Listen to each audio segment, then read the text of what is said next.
Hello mga kababayan, samahan niyo uli kami sa aming paglalakbay at salamat sa Diyos sa muling pagbisita sa aming channel na wala naman gaano nanonood. Kung di pa po kayo nakasubscribe, please support na lang po.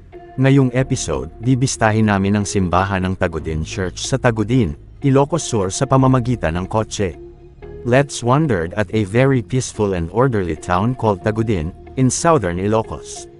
Galing sa Maynila, ang Tagudin ang unang bayan ng Ilocos Sur. Matapos makita ang isang lumang koleksyon ng pagpipinta sa monasteryo ng San Agustin sa Intramuros na nagpapakita ng simbahan ng Tagudin, na nakatuon din sa San Agustin, nagsimula akong mangarap na tuklasin ang simbahan balang araw.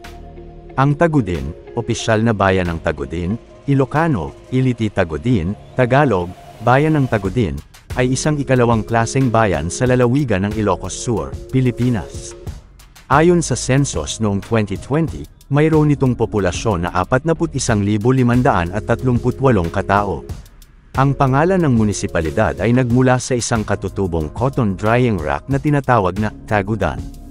Isang Kastila na nagpunta sa lugar na nagtatanong ng pangalan nito ang sumulat nito bilang pangalan nito nang sabihin ng isang residente, na nag-akala na tinatanong niya ang pangalan ng tradisyonal na kagamitan na ginagamit niya.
Ang Tagudin ay itinatag ng Order of St. Augustine, OSA, noong 1586.